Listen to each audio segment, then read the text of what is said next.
The Voynich Manuscript. In 1912, in the dimly lit library of the Villa Mondragone near Rome, an antiquarian named Wilfrid Voynich acquired a bundle of ancient manuscripts. Among them was a book unlike any he or the world had ever seen. Written in an entirely unknown script and filled with bizarre botanical illustrations and anatomical diagrams, the manuscript radiated an eerie defiance of classification. The parchment, later carbon dated to the early 15th century, seemed to whisper a forgotten language that no one could read. But what unsettled scholars most wasn't the code, it was what the pages appeared to show. The Voynich Manuscript, as it came to be known, spans over 200 pages. Its illustrations depict unknown plants, star charts, celestial cycles, and most disturbingly, human figures, predominantly women, immersed in interconnected biological systems. One fold-out diagram shows a multi-chambered structure eerily similar to the human lymphatic system, long before it was mapped by modern science. Another section presents what appears to be an embryonic development chart, with stages of fetal growth drawn in sequence, centuries ahead of anatomical discovery. Experts from around the world, including military codebreakers and cryptologists from both world wars, attempted to decipher the text. All failed. In recent decades, artificial intelligence was deployed, and though some patterns were identified, no known language matched the structure. The script displayed linguistic complexity akin to natural languages, syntax, entropy, and recurring structure, yet remained entirely alien. It wasn't gibberish, but neither was it human, at least not any human language ever documented. As attention on the manuscript grew, so did the barriers around it. Several private institutions declined to release high-resolution scans. Requests for deeper spectral analysis were denied without explanation. Some researchers reported their access was abruptly revoked after publishing preliminary theories linking the manuscript to non-terrestrial linguistics. A former academic who claimed to have found a cipher within the botanical section was later dismissed and his paper scrubbed from multiple archives. The language of the Voynich, it seemed, was not just undeciphered, it was being actively protected. If the Voynich manuscript truly describes advanced biological processes, if it maps reproductive cycles, organ systems, and cosmic alignments, it implies one of two things. Either a now-lost human civilization once possessed scientific knowledge far ahead of its time, or the manuscript was given, not written. In either case, its existence threatens the linear model of human intellectual evolution. Why does a 15th century book contain information about organs only seen under modern microscopes? Why does its star map show celestial positions that would require telescopic aid? The questions are many, but the silence around the answers is louder. The Vedas atomic hymn. Around 1500 BCE, in the northern plains of the Indian subcontinent, sages known as rishis composed the Vedas, sacred Sanskrit hymns passed down orally for generations before being committed to text. The Rig Veda, the oldest of these, contains hymns that praise the elements, describe cosmic battles, and pay homage to the laws of nature. But nestled within the verses lies something far more perplexing. Descriptions of matter that mirror modern atomic theory, written over 3,000 years before the scientific method was born. One such reference is found in the Upanishads, the philosophical appendices to the Vedas, which describe a concept known as Anu and Paramanu. These terms refer to the smallest indivisible particles of matter, an idea strikingly similar to atoms and subatomic particles. The texts claim that everything in the universe is composed of these fundamental units, too small to be perceived but powerful in their combinations. They go further, speaking of the vibrational nature of reality and the interplay of forces that bind these particles together, echoing quantum field theories that would only emerge in the 20th century. More puzzling still are hymns that describe the cosmos as layered in frequencies, with light and sound being forms of energy that traverse these layers. The ancient Sanskrit term spanda refers to a primordial vibration, described not as metaphor, but as a literal force underlying all existence. These writings also divide matter into 5 subtle elements: ether, air, fire, water, and earth, not just as classical elements, but as gradations of energy density. The system eerily aligns with the modern idea of states of matter and energy fields. When British and German Orientalists first translated these verses in the 19th century, they dismissed such passages as poetic metaphor. But as atomic theory developed and quantum mechanics followed, some physicists began to take a second look. Niels Bohr himself reportedly admired the depth of Indian metaphysics. Yet, despite growing academic interest, institutional acceptance remained elusive. Proposals to integrate Vedic atomic theory into comparative philosophy or history of science were quietly denied funding. University departments cited lack of empirical foundation, though few had studied the texts in their original context. Some scholars who pushed the theory further, suggesting that Indian sages had access to observational tools or cognitive techniques long forgotten, found themselves abruptly marginalized. Journals declined their submissions. Conferences rescinded invitations. A 1987 Indian academic paper comparing Upanishadic atomic theory with early Greek atomism vanished from library shelves, with catalog entries altered to show never acquired. If the atomic ideas in the Vedas are not coincidental, then human understanding of matter did not begin in modern Europe, but in ancient temples under starlit, those skies. And if ancient thinkers could conceive such advanced concepts without instrumentation, what kind of consciousness were they operating from? Could the seer scientists of the Vedic age access a form of knowledge not derived from experiment, but from direct perception? This possibility remains profoundly unsettling, because it suggests that science, real science, may not have begun with microscopes and formulas, but with silence, breath, and stillness. The Dendera Light. In the heart of Upper Egypt, within the sacred walls of the Temple of Hathor at Dendera, lies a chamber carved with symbols unlike any found elsewhere in ancient Egyptian iconography. Among the hieroglyphs, snakes, lotus flowers, ankhs, there is a series of carved reliefs that has ignited fierce debate for over a century. These panels, first photographed in the 19th century, depict what appear to be elongated glass bulbs, each containing a serpent-like filament stretching from one end to the other. Beneath the bulbs, figures hold them up using pillar-like stands. To the modern eye, the resemblance is uncanny. These carvings look like massive electric light bulbs. The so-called Dendera Light has become one of Egyptology's most controversial anomalies. Traditional scholars insist the imagery is symbolic, representing lotus flowers birthing serpents, or metaphors for spiritual energy. But independent researchers and electrical engineers have proposed a radically different view. They argue the reliefs show actual electrical devices, early vacuum tube-style lamps powered by a primitive energy source. The supporting pillars resemble insulators, while other figures appear to be holding cables or coils. This theory gains more weight when viewed alongside the so-called Baghdad battery, a clay pot with a copper cylinder and iron rod discovered in Iraq, which could produce a small voltage when filled with acidic liquid. If such rudimentary batteries existed in Mesopotamia, could the Egyptians have used similar technology to power lighting systems deep inside the temples that show no trace of soot, wax, or oil smoke? Indeed, many internal chambers of Egyptian temples, including those of Dendera and Abydos, are far too deep and complex to have been illuminated by torches alone. The walls are immaculate, showing no blackening typical of flame-based light sources.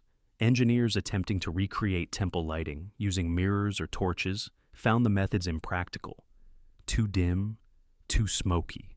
The hypothesis of electric lighting, once dismissed as pseudoscience, began to seem oddly plausible. But when the Dendera reliefs began attracting serious attention in the 1970s, things changed.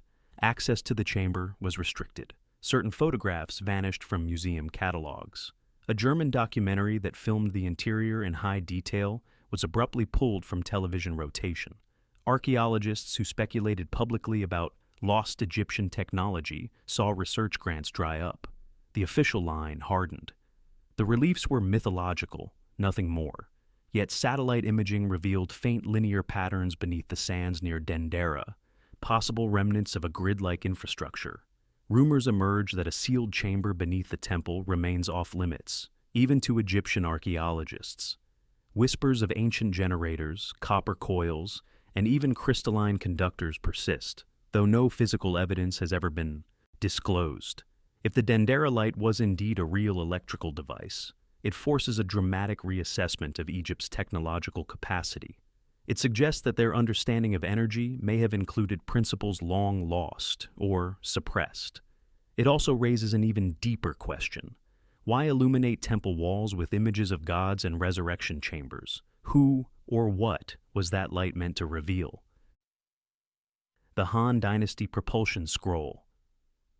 In the year 32 CE, during the reign of Emperor Guangwu of the Eastern Han Dynasty, a scroll known as the Ji Lun, translated roughly as Treatise on Engine Principles, was reportedly presented to the imperial court.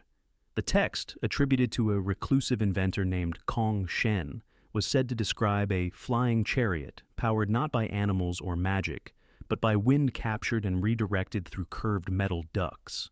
Although dismissed at the time as a fantasy or allegory, the scroll disappeared into imperial archives and remained unknown to the wider world for centuries. That changed in the 1970s, when a cache of forgotten manuscripts was uncovered in a sealed room of the Dunhuang Library caves. Among medical texts and Buddhist sutras was a fragmented version of Kong Shen's treatise. What remained were damaged but legible, passages describing motion from within, and diagrams of cylindrical devices fitted with rotating blades. The accompanying ink sketches bore an unsettling resemblance to jet propulsion mechanisms, centuries before such concepts were supposed to exist. The scroll described capturing the sky's breath and spinning force to lift the frame above the earth. Modern aerospace engineers who reviewed the imagery in unofficial channels noted the presence of axial flow channels, intake vents, and exhaust designs consistent with early thrust vectoring concepts. One annotated drawing even showed a capsule-like vessel with stabilizing fins, and what appeared to be an ignition chamber. Chinese academic institutions initially expressed enthusiasm, proposing the treatise as a valuable artifact of early technological thought. But within a year, discussions about the scroll's implications were silenced. The incomplete manuscript was quietly removed from museum displays. Articles referencing it in scientific journals were pulled offline, with digital backups erased from library databases. Researchers who had commented on the scroll's engineering potential retracted their statements, often citing new information that was never disclosed. Access to the original Dunhuang scroll was later reclassified under heritage protection laws. Independent archaeologists attempting to revisit the cave complex were denied permits. Unconfirmed reports surfaced of military vehicles stationed near the area for preservation enforcement. Whistleblowers claimed that a more complete version of the treatise had been relocated to a state research facility in Beijing. No official statements were made. If the Ji Lun is authentic, it presents a stunning possibility that ancient China may have toyed with principles of propulsion long before the industrial age. But how did such knowledge emerge in a time without metallurgy capable of surviving combustion heat? Was Kong Shen merely a brilliant mind ahead of his era, or did he have access to insights that were not his own? There's a line in the scroll, almost poetic, that continues to haunt those who have seen it. The bird does not ask the sky how to fly. It knows, for something once whispered it long ago. The Greek Lens Manuscript. In 1896, while cataloging artifacts in the ruins of a forgotten library beneath the island of Delos, archaeologists uncovered a fragmentary scroll written in Doric Greek. The document, now known as the Opticon Treatise, appeared at first to be a philosophical reflection on sight and perception. But deeper analysis revealed something far more astonishing. The text contained precise descriptions of manipulating light through curved crystal surfaces to magnify that which is hidden by distance. In other words, it described a lens, one fashioned not for reading or decoration, but for long-range viewing. This timeline is deeply problematic. The earliest confirmed invention of the telescope is attributed to Hans Lippershey in the early 17th century, nearly 2,000 years after the Greek manuscript's creation. Yet the Opticon Treatise not only outlines the basic principles of refraction and focal length, but includes calculations for polishing angles, compound curvature, and diagrams of tubes fitted with double lenses. One sketch even shows a multi-lens system mounted on a tripod-like stand pointed toward the stars. When first presented to the Hellenic Academy in Athens in 1901, the scroll was heralded as a marvel. It was compared to the Antikythera mechanism, another Greek anomaly with astronomical functions far beyond its time. But unlike that bronze computer, the Opticon treatise did not survive long in public view. Within months, the scroll was recalled for re-authentication, and official documentation ceased. Scholars who had handled it were told to cease further publication. The manuscript itself was never returned to the Delos archive. Unofficial accounts from museum staff in Athens claim that the document was transported under military escort to an undisclosed facility, allegedly for preservation under national interest. Copies of early photographs were purged from academic records. One linguist who attempted to publish a full translation was sued for unauthorized use of protected cultural material, despite the scroll never being formally classified as such. But perhaps the most telling clue lies not in the scroll, but in the archaeological debris surrounding it. Alongside the Opticon treatise were shards of clear quartz, shaped and ground with surprising symmetry. Spectral analysis later leaked from a private lab suggested they had been formed using controlled heat, not the crude abrasives typical of ancient stonework. Moreover, the shards matched the radius of curvature proposed in the treatise's diagrams. If the ancient Greeks possessed not only the theory of optics, but the ability to manufacture telescopic lenses, it would upend our understanding of scientific progress. It would suggest that Pythagoras, Euclid, or even earlier thinkers might have peered at Jupiter's moons long before Galileo ever looked skyward. The implications are staggering. What might have been seen and recorded through such a device? Could the knowledge contained in the Opticon treatise have once shaped philosophical or theological beliefs now lost?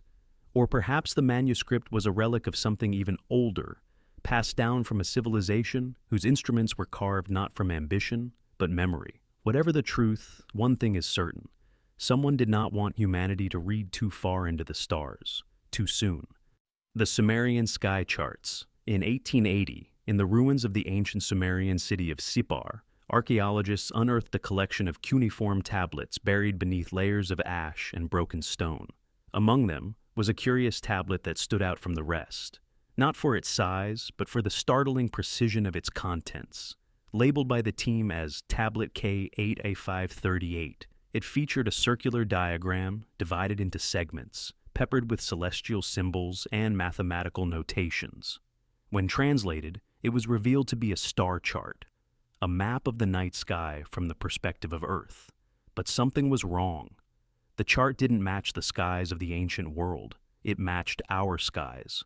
The positions of the stars, the depiction of planetary alignments, even the mention of a dark wanderer beyond Saturn, what we now call Pluto, did not align with what a naked-eye observer in 2000 BCE could possibly have known. And yet, the Sumerians had recorded it in baked clay, using pictograms with eerie accuracy. The object was eventually dubbed the Sumerian Sky Chart, and its authenticity was never in question. What was questioned, however, was how they had created it. The most unsettling feature of the tablet was its mention of a companion of the sun that moved slowly across the heavens every 248 years, a near match for Pluto's actual orbital cycle. Pluto was not officially discovered until 1930. Furthermore, the tablet included corrections for retrograde motion, mathematical adjustments only necessary if you were tracking the visible wandering of planets through a telescope.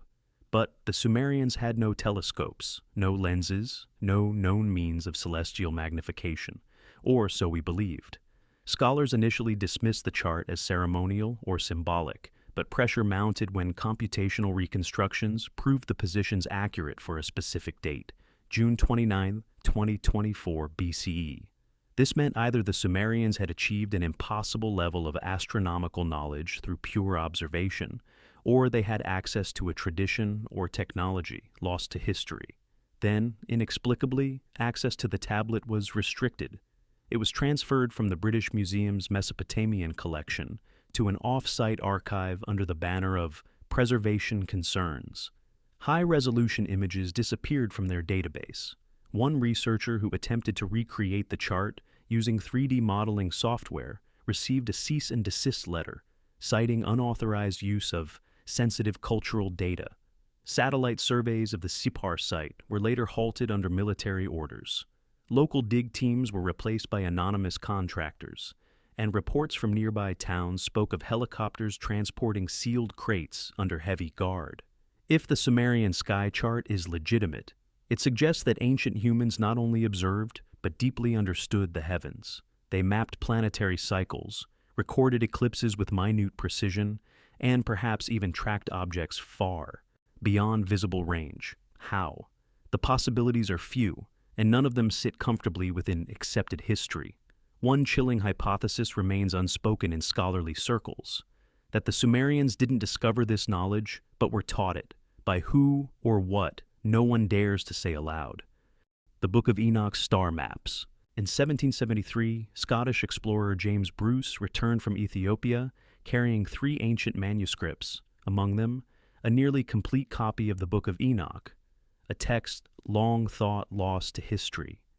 Written in Ge'ez, the sacred language of Ethiopia, the manuscript contained visions, allegories, and astronomical records that stunned the European scholars of the time. But one section stood out from all the rest: the Book of the Heavenly Luminaries.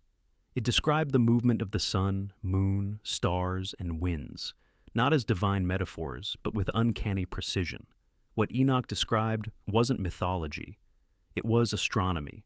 The text spoke of windows of heaven through which the sun passed during solstices and equinoxes, and of stars that moved in fixed cycles, 24 in total, each governed by an angelic entity. These were not poetic abstractions. The durations of daylight and the changing positions of constellations were documented with mathematical regularity. Some calculations matched the solar year to within a fraction of a day, centuries before the Julian calendar. More baffling were passages that described wandering stars falling from the sky, bound and imprisoned beneath mountains. Today, these are often interpreted as fallen angels. But another possibility arises. Were these descriptions of meteor impacts, or even failed technological craft observed by early humans?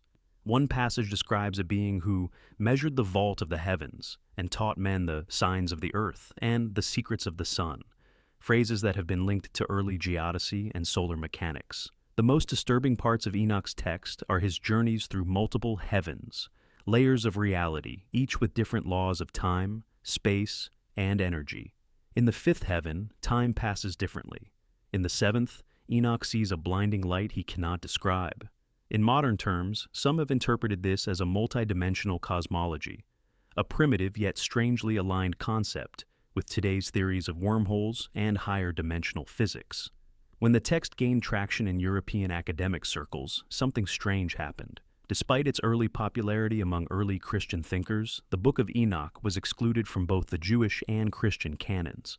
The reasons given were theological, but privately some scholars cited discomfort with its descriptions of beings descending from the sky to teach mankind forbidden knowledge, what it called the secrets of heaven. Subsequent retranslations of the text were delayed, then quietly shelved. In the 20th century, major academic presses passed on critical editions. A proposed UNESCO project to digitally preserve the Ge'ez manuscripts was inexplicably defunded. One Ethiopian monk who had guided Western researchers through the archives was later found dead under unexplained circumstances near Lake Tana.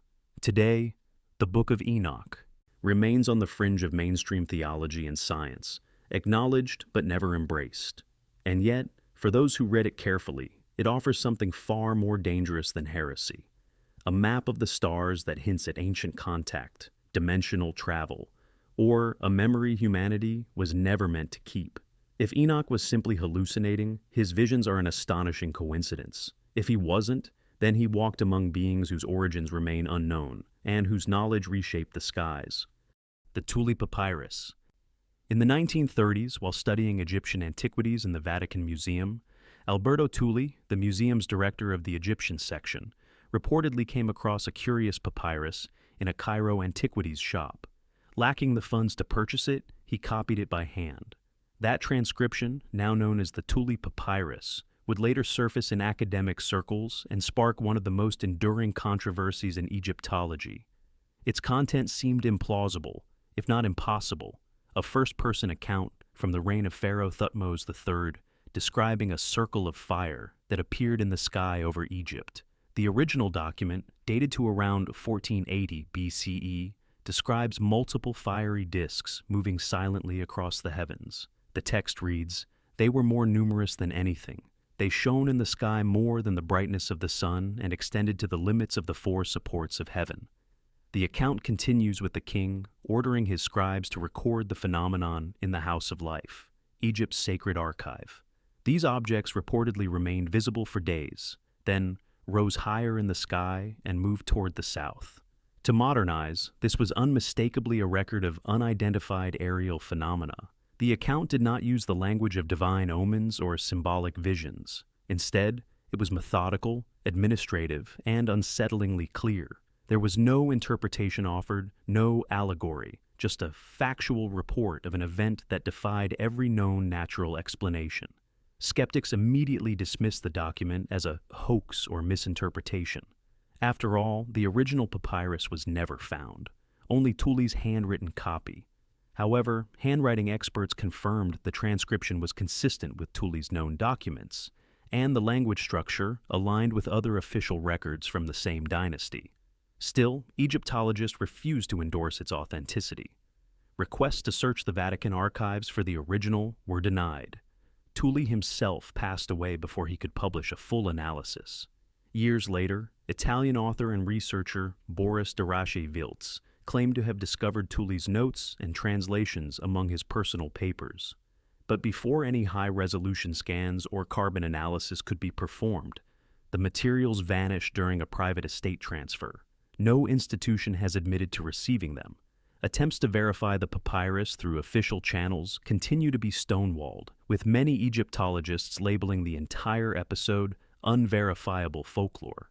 Yet the pattern matches other ancient records, from Mesopotamian sky disks to medieval woodcuts, of luminous, silent craft appearing above populated areas, often observed by multiple witnesses and quickly forgotten or reclassified as myth.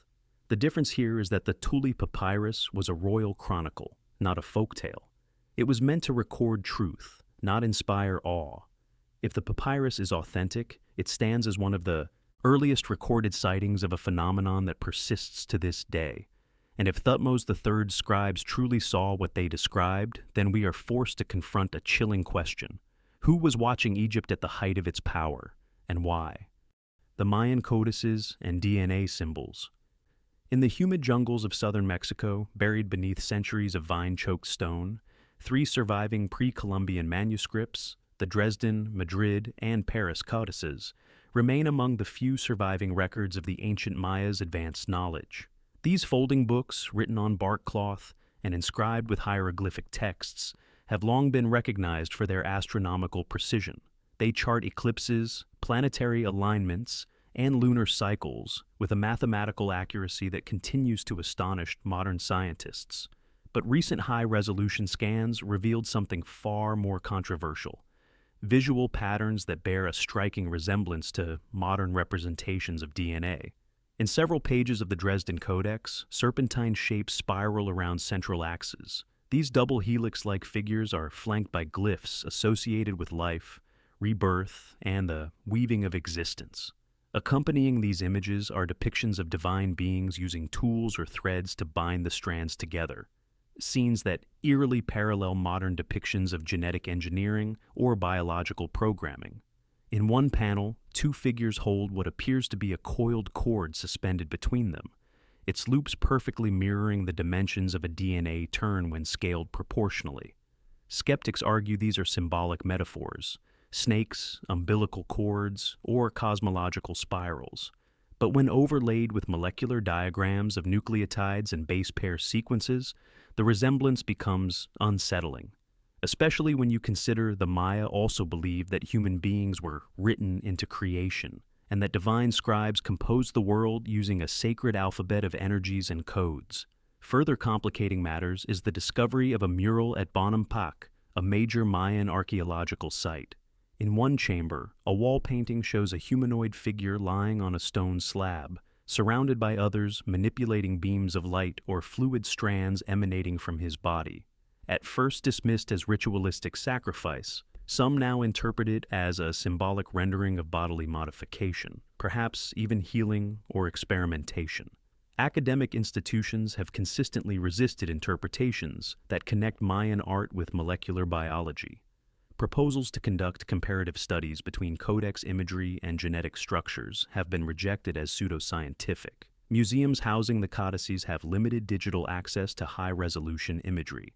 Independent researchers who suggested deeper biological meanings have been ostracized or labeled fringe theorists. But the Mayan worldview complicates the modern dismissal.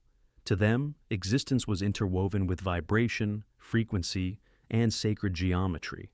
The gods themselves were described as weavers of flesh, who stitched the human form with luminous threads. Could this metaphor conceal a deeper truth? Could it be that the Maya, through altered states of consciousness or unknown instruments, glimpsed the hidden architecture of life? If so, then what we see in their codices is not myth, but memory, a biological blueprint encoded in art, waiting for the eyes of a future generation to understand. The Nag Hammadi Scrolls. In 1945, near the Egyptian town of Nag Hammadi, a farmer digging for fertilizer unearthed a sealed clay jar. Inside were 13 leather-bound papyrus codices, later dated to the 3rd and 4th centuries AD. These texts, written in Coptic, contained gospels and writings that had been lost for nearly 2 millennia, alternative accounts of creation, consciousness, and reality that diverged radically from the canonical Bible.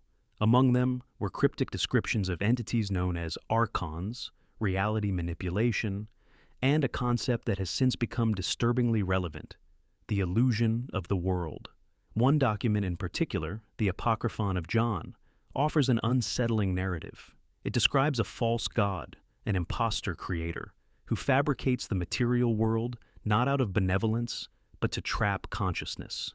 Humanity, it says, is ensnared in a simulated realm constructed by these lesser beings, who feed on human ignorance and fear. The real divine source, referred to only as the invisible spirit, exists beyond perception, in a realm of pure awareness. The scrolls are rife with terminology that resonates with concepts now explored in quantum theory, simulation hypothesis, and cognitive neuroscience. They speak of layers of perception, projections mistaken for truth, and a veil literally called the hail that blinds human awareness. In one passage, the archons are described as masters of counterfeit reality, capable of crafting entire lifetimes of illusion. The text suggests that only through gnosis, direct inner knowing, can one break free from the artificial matrix. Such radical ideas were too dangerous for the early church. By the 4th century, Gnostic teachings were branded heresy, and most of their texts were destroyed. The Nag Hammadi Scrolls survived only because they were buried, hidden from both Roman authorities and later inquisitions. After their discovery, the scrolls were studied under tight control. For decades, access was restricted to a handful of approved scholars. Full translations were delayed. Some texts were not released to the public until the 1990s, sparking suspicions of deliberate suppression. To this day, interpretations of the Nag Hammadi library remain contested. Mainstream theologians often frame the scrolls as poetic or metaphorical, while alternative researchers argue they contain literal warnings, transmitted by a forgotten spiritual elite that had seen too much. The language, though ancient, feels contemporary. Words like imitation world, architect of deception, and awakening through rupture, read like philosophical science fiction, or a hidden manual for escaping something none of us fully understand. What if the Gnostics weren't mystics lost in abstraction, but early observers of the mechanics of reality? What if their texts describe what we now call simulated universes, non-human intelligences, and consciousness entrapment? These were not myths. These were manuals, and they were buried on purpose. Because if what the Apocryphon of John says is true, then the world around us is not just misunderstood. It is constructed, and whoever built it never intended for us to question the blueprints. Conclusion. These 10 texts, scattered across continents and centuries, form more than just a list of strange coincidences. They reveal a pattern, one that challenges everything we know about human history, cognition, and science.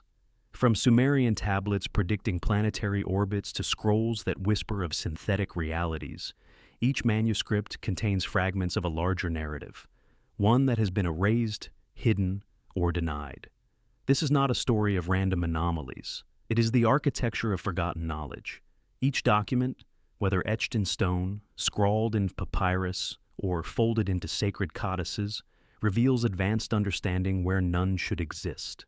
Atomic theory in the hymns of the Vedas, electric light in the temples of Dendera, DNA helixes in Mayan iconography, telescopic design in ancient Greek scrolls, and a simulated cosmos in the suppressed Gnostic Gospels. These aren't isolated flashes of brilliance. They are echoes of something older, something systematically dismantled from collective memory.